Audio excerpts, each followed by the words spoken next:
కాకినాడ నగరపాలక సంస్థ పరిధిలోని 400 మంది వాలంటీర్లు స్వచ్ఛందంగా రాజీనామాలు చేశారు.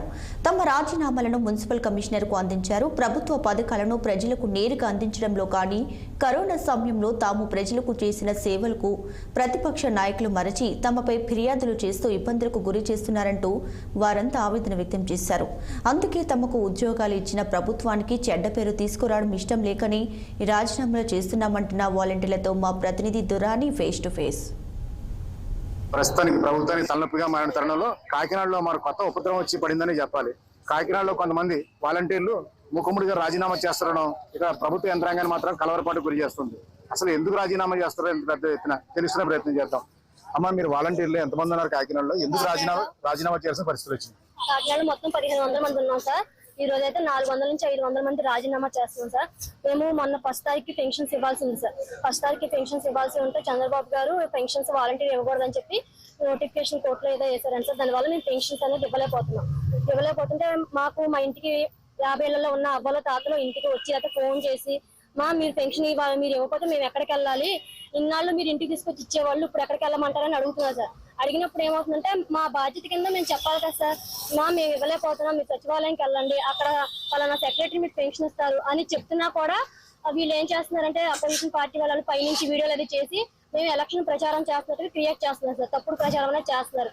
మేము ఎలక్షన్ కూడా పడిన దగ్గర నుంచి కూడా ఎటువంటి రాజకీయ వాటిలో ఎటువంటి ఎలక్షన్ లో కానీ ప్రచారాల్లో కానీ ఇందులో కూడా మేము పాల్గొనలేదు సార్. అయినప్పటికీ కూడా మేము 50 ఇళ్ళు ఎక్కడైతే వాలంటీర్ చేస్తున్నామో అక్కడే మేము నివసిస్తూ ఉంటాం. ఏదైనా పాల్పేటకి కానీ దేనికైనా వెళ్ళినా పక్కింటి వాళ్ళతో ఎలా మాట్లాడినా కూడా పైనుంచి ఏదైనా మేడం నుంచి కానీ లేదా పక్క నుంచి మాకు తెలియకుండా వీడియో రికార్డ్ చేసి దానికి మేము మాట్లాడిన వాయిస్ కాకుండా వాళ్ళకి ఇష్టమైన యాడ్ చేసి ఎన్నికల ప్రచారం చేస్తున్నారు, ఓటులకి ప్రజల్ని మభ్య పెడుతున్నారు, మోటివేట్ చేస్తున్నారు, ఇలాంటి దుష్ప్రచారాలు అనేవి చేస్తున్నారు సార్. నేను 27వ వార్డు నుంచి వాలంటీర్ గా నా సేవలను అందించాను మరి ఇప్పటి వరకు. కానీ ఈ రోజు రిజైన్ చేయడానికి కారణం ఏంటంటే ఎన్ని సంవత్సరాలు బట్టి మా యొక్క సేవలను వాలంటీర్ గా నేరుగా ఇళ్ల వద్దకే మేము అందజేయగలిగాం.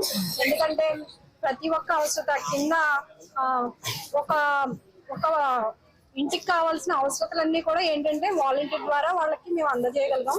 ఏంటంటే ఒక వ్యక్తి ఒక వాటర్ రాకపోయినా, ఒక స్ట్రీట్ లైట్లు వెలగకపోయినా, అదే విధంగా వాళ్ళకి ఇంటి పన్నులు కట్టించాలన్నా, అలాగే ప్రతి విధంగా వాళ్ళ ఇంట్లో ప్రతి అవసరతల నుంచి ప్రతి స్కీముల వరకు వారికి మొదటి రోజే పెన్షన్ అందజేయడం వల్ల ప్రతిదీ ఇంటి వద్దకే పాలన మేమైతే ఇప్పటి వరకు కొనసాగించాం.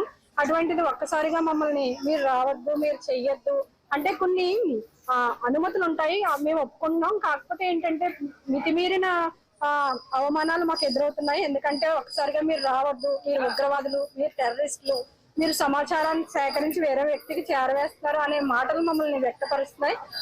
ప్రభుత్వ పోకలు ఈ ప్రభుత్వం నుంచి వస్తున్న వ్యతిరేకత కానీ ప్రభుత్వం పైన ఈ తట్టుకోలేక తాము రాజీనామా చేస్తున్నామని అంతే తప్పించి ఎవరు ఒత్తిడి లేదంటూ చెప్తున్నారు. విడుదల శ్రీనిత నదీం కందరాని కాకినాడ.